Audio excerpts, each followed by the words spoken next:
அனைவருக்கும் என்னுடைய வணக்கத்தை தெரிவிச்சுக்கிறேன். எழுத்தாளர் தேனி சிறுவுடையான் அவர்களை பற்றிய தனித்தபுரி ஆவணப்படத்தை பார்த்துட்டு நீங்கள் எல்லாரும் உங்களுடைய கருத்தை தெரிவிச்சிருக்கிறீங்க. முதல்ல அதுக்கு ஒரு நன்றியும் அறம் அமைப்பினருக்கு பாராட்டுக்களையும் தெரிவிச்சுக்கிறோம். முதல் ஆவணப்படங்கள் என்ன செய்யும், ஆவணப்படத்தை ஏன் எடுக்கணும் அப்படிங்கிற 2 விஷயங்கள் இருக்குது. பொதுவாக ஆவணப்படுத்துதல் அப்படிங்கிற ஒரு விஷயம் இல்லை அப்படின்னா நம்மளுடைய வரலாறு மறக்கடிக்கப்படும். நாம் எதையும் தெரிஞ்சுக்கவும் முடியாது. வரலாறு தெரியாமல் எதிர்காலத்தை தீர்மானிக்க முடியாது. சரி, இந்த வரலாறுகள் எதிர்காலத்தை தீர்மானிக்க முடியாது, எதிர்காலம் எப்படி இருக்க வேண்டும், இந்த வரலாறுகள் அப்படி என்னது சொல்லிட போகுது அப்படிங்கிற கேள்விகளுக்கு விடை சொல்கிற ஒரு விஷயமாக தான் சமகாலத்தில் இருக்கக்கூடிய எழுத்தாளர் தேனி சிறுவுடையான படமாக பண்ணால் சரியாக இருக்கும்னு என்ன தோணிச்சு எடுத்தான். என்ன அப்படின்னு கேட்டிங்கன்னா, இன்றைக்கி இந்தியாவினுடைய ஒரு அடிப்படை அம்சமே சகிப்புத்தன்மை தான். இன்றைக்கி மக்கள் மத்தியில் சகிப்புத்தன்மை குறைஞ்சிக்கிட்டு போயிட்டே இருக்குது.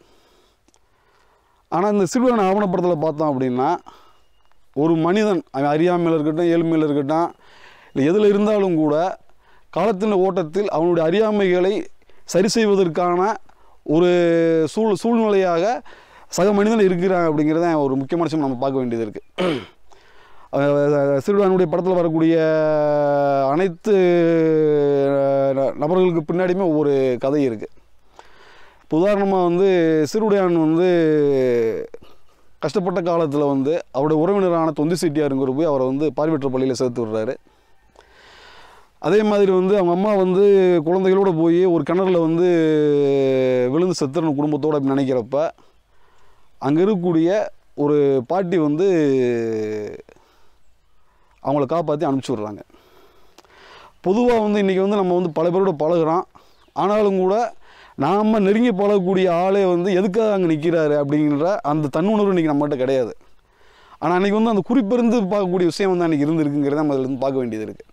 அதாவது ஒரு பொண்ணு 2 குழந்தைகளோடு போய் ஒரு கிணத்துல நிற்கிறா அப்படின்னா எதுக்காக அவங்க நிற்கிறா அப்படிங்கிற விஷயத்தை தூரத்தில் இருக்கிற ஒரு பாட்டியனால் உணர முடியுது அப்படின்னா அவங்க அந்த வாழ்க்கை சூழலை, சமூக சூழல் இப்படி உள்வாங்கியிருந்தால் மட்டும் அதை உணர முடியும் அப்படிங்கிறதான். இன்றைக்கி ஒரு பொண்ணு ஒரு குழந்தைகிட்ட 2 குழந்தைகளோட நிற்கிது, நம்ம என்ன நினைப்போம், ஒவ்வொருத்தரும் ஒவ்வொரு ஆங்கிளில் நம்மளுடைய வாழ்க்கை தன்மையிலிருந்து ஒவ்வொருத்தரும் யோசிப்போம். அப்போ என்னென்னு கேட்டிங்கன்னா, சக மனிதனை பற்றிய அவனுடைய வாழ்க்கை சூழல் பற்றிய ஒரு குறிப்புணர்வு இன்றைக்கி நம்மளுக்கு குறைஞ்சிருக்கு தான் நம்ம பார்க்க வேண்டியது இருக்குது. இந்த மாதிரியான ஈரமுள்ள மனசுகளை மீட்டெடுக்க வேண்டிய அவசியம் இருக்குன்ற அடிப்படையை தான் நம்ம பார்க்குறோம். சிறுவுடையான் அவர்களை படமாக பண்ணதுக்கு இது ஒரு முக்கியமான காரணமாக நான் நினைக்கிறேன். எப்பொழுதெல்லாம் சமூகத்தில் மனிதர்களுடைய ஈரம் குறையுதோ அப்போதெல்லாம் சக மனிதர்களுக்கு நம்பிக்கை பாதிக்கப்படும். சக மனிதர்களுக்கு நம்பிக்கை பாதிக்கப்படுகிற பொழுது நம்மளுடைய சமூக கட்டமைப்பு பாதிக்கப்படும். சமூக கட்டமைப்பு பாதிக்கப்படுகிற பொழுது நம்மளுடைய நாம் கடந்த காலங்களில் எவ்வளோ தூரம் நம்ம பகுத்தறிவு சிந்தனை பேசியிருக்கிறோம், எவ்வளோ விஷயங்களை நம்ம கண்டுபிடிச்சிருக்கிறோம், எவ்வளோ நுண்கலைகளை உருவாக்கியிருக்கிறோமோ அத்தனைக்குமான ஒரு அழிவு பாதையாக மட்டும்தான் அது இருக்கும் அப்படிங்கிறது அடிப்படை. அப்போ பொதுவாகவே இலக்கியங்கள் என்ன செய்யணும், அது இலக்கியங்கள்னால் அது இன்றைக்கி நம்ம ஆவணப்படமாக இருக்கட்டும், திரைப்படமாக இருக்கட்டும், சிறுகதையாக இருக்கட்டும், எது ஒன்றா இருந்தாலும் கூட அது மனிதநேயத்தை மனித மனங்களுடைய ஈரத்தை காப்பவைகளாக மட்டும் இருந்தால் மட்டும்தான் எல்லாமே சாத்தியம். அந்த அடிப்படையில் சிறுவனுடைய வாழ்வியல் அடங்கக்கூடிய அனைத்து கூறுகளும் சக மனிதர்கள் மீதான நம்பிக்கையையும் சக மனிதர்கள் ஈரத்தோடு இருந்திருக்கிறார்கள் என்பதற்கான சாட்சியாகவும் அந்த ஆவணப்படம் இருக்குது. இன்றைக்கும் வந்து அந்த மாதிரி நல்ல மனிதர்கள் நிறைய இருக்க போய்தான் நம்ம இந்த மாதிரி வேலைகளை வந்து செய்ய முடியுது. இந்த இடத்தை வந்து காப்பாற்றிக்கிற வேண்டிய அவசியம் நமக்கு இருக்குது. அதற்காகவாவது நம்ம எல்லாருமே வந்து இந்த மாதிரி விஷயங்களை வந்து முன்னெடுக்கணும்னு கேட்டுக்கிறேன். குறிப்பாக அவங்க வந்து நீங்கள் இந்த ஆவணப்படம் குறித்து எழுதிய அத்தனை பேர்கிட்டையுமே வந்து ஒவ்வொருத்தருக்கு முன்னாடி ஒரு கதை இருக்குங்கிறது மட்டும் நல்லா தெரியுது. இதில் பல பேர் வந்து ஆவணப்படத்தை முதல் முறையாக பார்த்ததா சொல்லியிருக்கிறீங்க. சொல்லியிருந்தாலும் கூட உங்களுடைய எழுத்தினுடைய பின்னாடி உங்களாலே வந்து ஒரு கதையை வந்து ஒரு ஆவணப்படத்தை வந்து பண்ண முடியும், அந்த அளவுக்கான கூறுகள் வந்து உங்கள் எல்லார்ட்டையுமே இருக்குது அப்படிங்கிறத வந்து நல்லா உணர முடியுது. அந்த மாதிரி விஷயத்தை வந்து இந்த படம் தூண்டி விட்டுருக்கு அப்படிங்கிறத நினைக்கிறப்போ வந்து நாம் என்ன நினச்சோமோ சாதிச்சிருக்கிறோம் அப்படிங்கிற ஒரு எண்ணத்தை வந்து ஏற்படுத்துது.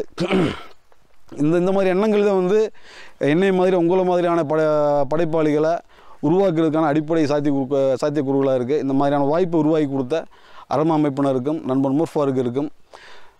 இந்த படத்தை எடுப்பதற்கு மிகப்பெரிய அளவில் ஒத்துழைப்பு கொடுத்த தோழர் தேனி சீருடையான் அவர்களுக்கும், என்னோடு இணைந்து பணியாற்றிய இதய நிலவான், மாயா செந்தில், பொன் ஜெயக்குடி, இன்னும் லெனின் ராமசாமி போன்ற நண்பர்களுக்கும் என்னோட நன்றி தெரிவிச்சுக்கிறேன். நன்றி, வணக்கம்.